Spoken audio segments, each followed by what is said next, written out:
Hello la communauté, j'espère que vous allez bien. Alors aujourd'hui, petite vidéo sur notre ami WordPress. En effet, je vais vous montrer comment on installe WordPress en local sur votre disque dur sans avoir besoin d'hébergement. Alors pour faire l'installation de WordPress en local, vous aurez besoin d'un ordinateur. Mais Vanessa, c'est logique, un ordinateur, c'est logique. Oubliez ce que je viens de dire. Vous aurez besoin d'un serveur local comme WAMP ou MAMP. Bien évidemment, ce process reste le même que ce soit pour Mac ou pour Windows. Mais pour la petite info, moi je ferai l'installation sur Mac. Et troisième chose, vous aurez besoin de WordPress que vous téléchargerez directement sur wordpress.org. Bien évidemment, je vous donnerai tous les liens pour les téléchargements en description de cette vidéo. Vous êtes prêts? Vous êtes chaud? Allez, c'est parti! Alors, pour optimiser le temps de la vidéo, j'ai déjà procédé au téléchargement des outils qui me permettront d'installer WordPress en local. Donc pour commencer, nous allons utiliser le logiciel MAMP qui est juste là. Donc je vous le rappelle, MAMP c'est pour Mac et WAMP c'est pour Windows, mais ne vous inquiétez pas, le process reste le même. Nous cliquons sur Start qui nous permettra d'accéder à la plateforme pour pouvoir créer notre base de données de site internet, de notre site internet.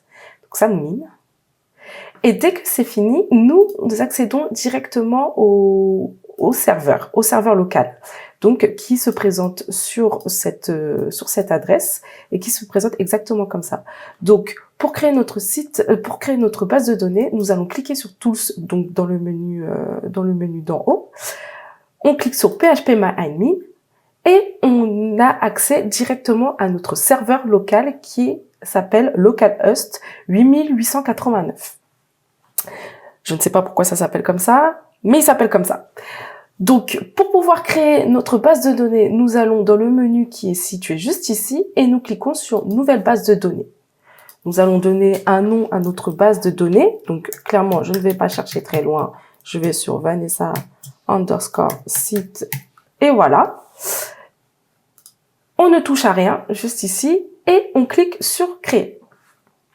Donc, notre base de données est créée et pour le savoir, nous voyons notre base de données juste là. Donc, vous voyez, Vanessa _ site qui est juste en dessous des bases de données préalablement créées par le serveur.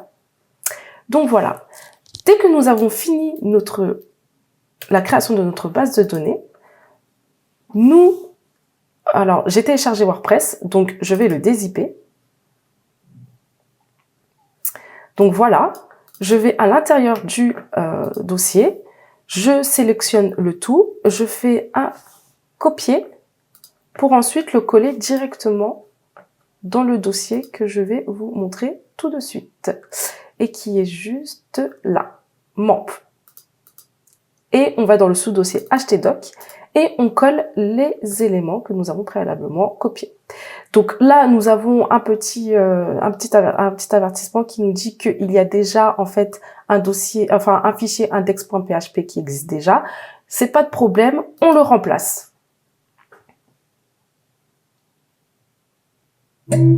Voilà, donc tous les éléments du dossier WordPress sont collés maintenant dans le sous-dossier htdoc.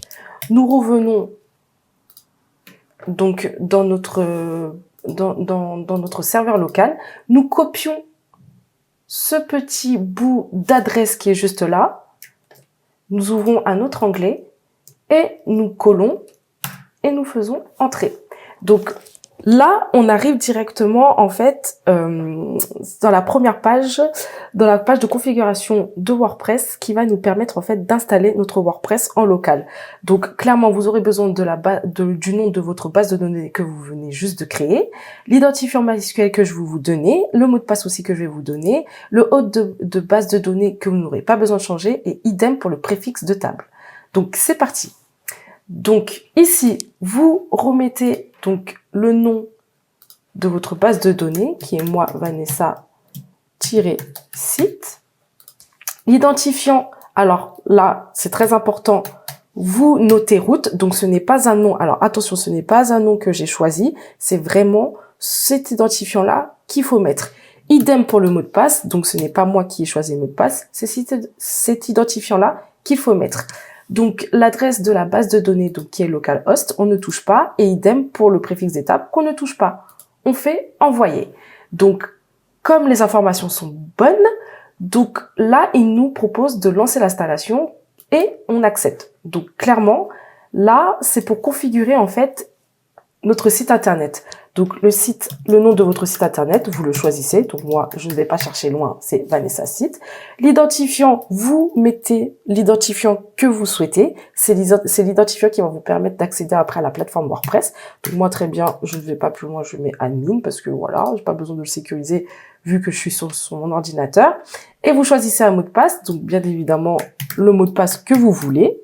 Donc moi je note le mot de passe que je veux et donc votre site et votre adresse mail. Donc moi c'est vcan.digital@gmail.com et voilà. Donc là après c'est la visibilité par les moteurs de recherche. Donc clairement vous n'avez pas besoin de le cocher parce que votre site internet est en local. Donc les moteurs de recherche ne pourront pas du tout accéder à votre site internet et idem pour l'indexation, ça sera impossible. Mais bon. Moi, par habitude, je le coche, mais si vous voulez pas le cocher, vous le cochez pas. De toute façon, ça ne change rien du tout. Et on clique sur Installer WordPress. Donc là, tout est OK. Donc, votre installation est faite. Et donc là, on va pouvoir accéder en fait au back-office de WordPress. Donc, on fait se connecter. Et là, vous mettez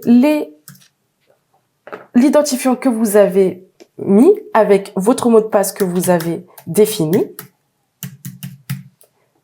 Et dès que c'est OK, vous cliquez sur se connecter et vous arrivez bien évidemment sur le back-office WordPress. Donc voilà, vous pouvez faire vos articles, créer vos pages, configurer votre site et puis voilà, faire le design de votre site grâce à WordPress.